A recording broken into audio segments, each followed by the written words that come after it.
You're very kind. Welcome, welcome one and all to The Late Show. I'm your host, Stephen Colbert. First of all, boo.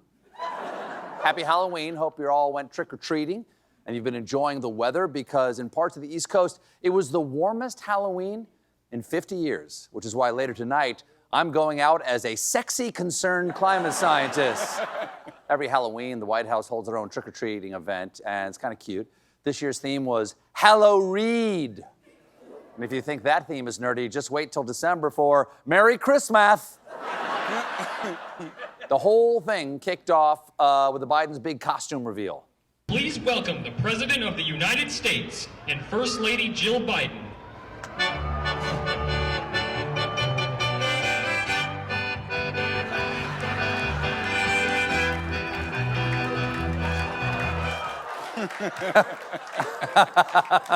That's adorable. Yeah. I bet seeing Jill in that panda costume gave Trump an idea. This is definitely my loving wife, Melania. Standing next to me, smiling and waving, and definitely not J.D. Vance dressed up as a gopher. There was also a cute moment when Joe met a baby dressed as a chicken and then took a nibble, a little bite of that thigh meat, while ominous movie music played, which has already inspired a brand new blockbuster, Joe's.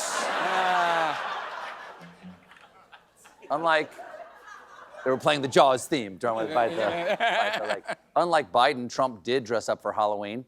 He went to his rally in Green Bay, Wisconsin, as I want to say a traffic cone that's also a sex doll. Wow.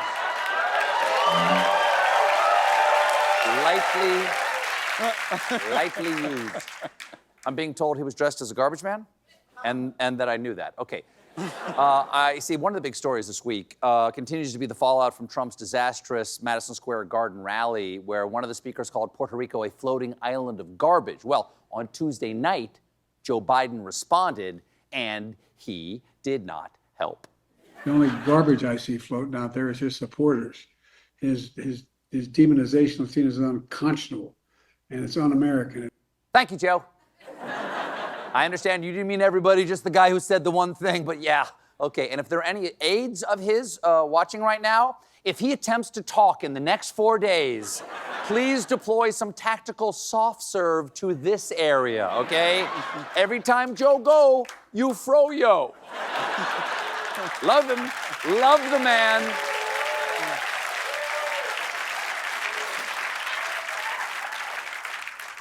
Today, Trump jumped on the gaffe by hitting the tarmac dressed as a day-glow garbage man and brought a brand new garbage truck with his name on the side.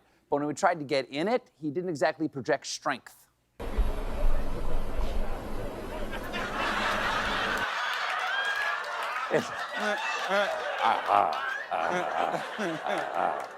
Looks like Trump is taking walking lessons from Rudy Giuliani. Here we go. It's like dancing, but each leg is listening to a different song. I got a waltz on the left, the right one's doing Macarena.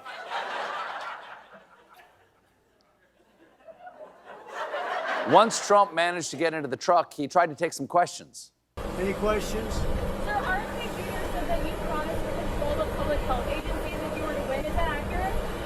I can't, you have to speak louder. Okay. It's almost like holding a press conference from inside a running truck on an active tarmac was a dumb idea. Excuse me, you'll have to speak louder while I make this cappuccino.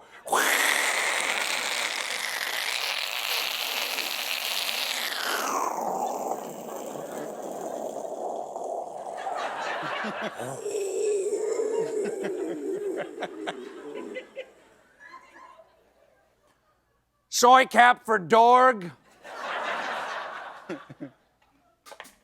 Eventually, Trump gave up taking questions and just started rambling out the window. Joe Biden should be ashamed of himself if he knows what he's even doing. And she should be ashamed because she shouldn't let him do it. Sir, there's a line of cars. Can you just take your food and go, please? This is a Wendy's. Can you just...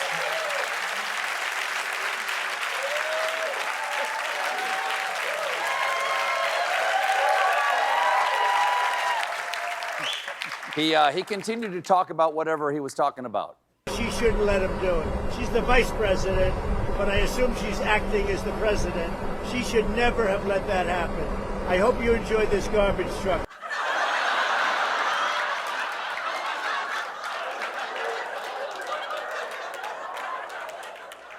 That's an inspiring closing message. I hope you enjoy this garbage truck, by which I mean my campaign. It has been a true honor and a bone-chilling dumpster fire.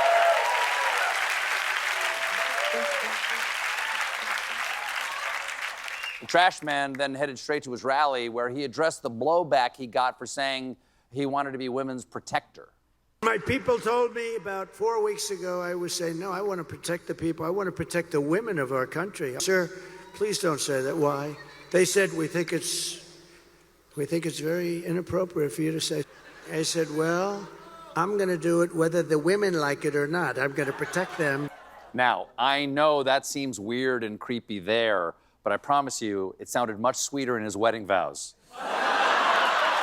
I take you, ladies and gentlemen, this is important. Let me finish here. Look, I take you, number 3, to be my lawfully wedded wife, whether you like it or not. I may now kiss the bride. Trump also made an appearance down in North Carolina where he issued this strong denial. Many years ago, I had a father. He always used to tell me, never use the word Nazi and never use the word Hitler. Now we're called Nazis, and I'm called Hitler. I'm not Hitler. No, I'm not Hitler. I wanted to be, but my staff said this year you should be a garbage man.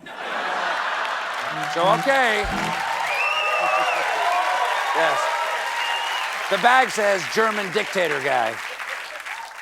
Turning to the Democrats, last night Kamala Harris held a rally in Madison, Wisconsin, aimed at the Gen Z, where she encouraged the young people out there to help get out the vote.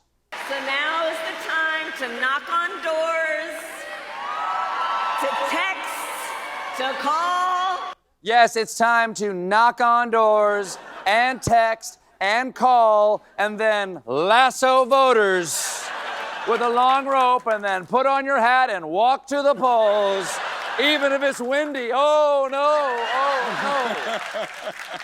Hey, hey. Doing the Macarena.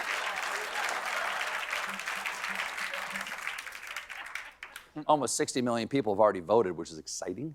And so far, that's more than a third. Yeah, that's what I said. So far, the gals are showing up strong. There's a 10-point gender gap with women outvoting men 55 to 45%. That's extraordinary. That's fantastic. Now, we don't know who they voted for, but polls show that Harris has a 19-point lead among suburban women. That is right. Hello. Yes. That's right. Harris is almost as popular among suburban women as cocktail napkins that say, "Wine do you mean we're out of wine?" Of course, the huge gender gap in this election has led to people asking questions on social media like, can my husband find out who I voted for? Wow. No, he can't. But if that's really a concern, the two of you should just sit down and while he's watching TV, maybe look up your old college boyfriend on Facebook. I hear he's a professor of poetry at Sarah Lawrence and he makes his own furniture. This trend is why Democrats are running ads like this one, narrated by Julia Roberts. Your turn, honey. In the one place in America where women still have a right to choose, you can vote any way you want. And no one will ever know. Did you make the right choice? Sure did, honey. Remember, what happens in the booth stays in the booth.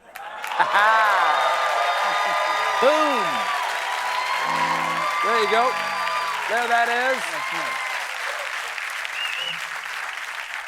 Take that, Kirkland's signature brand conservative husband.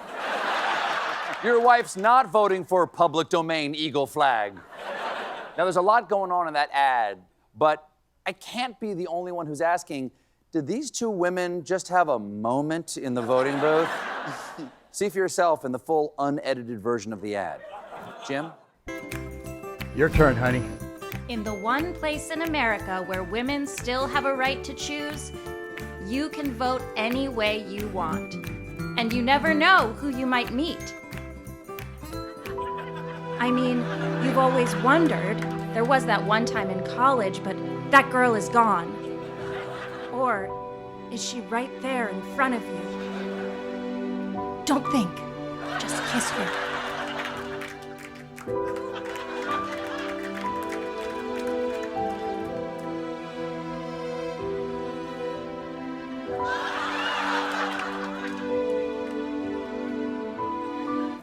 Did you make the right choice? Sure did, honey.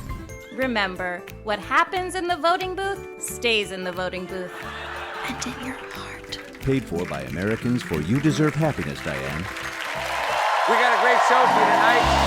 My guests are Sept Myers and comedian Mohamed El Shehi.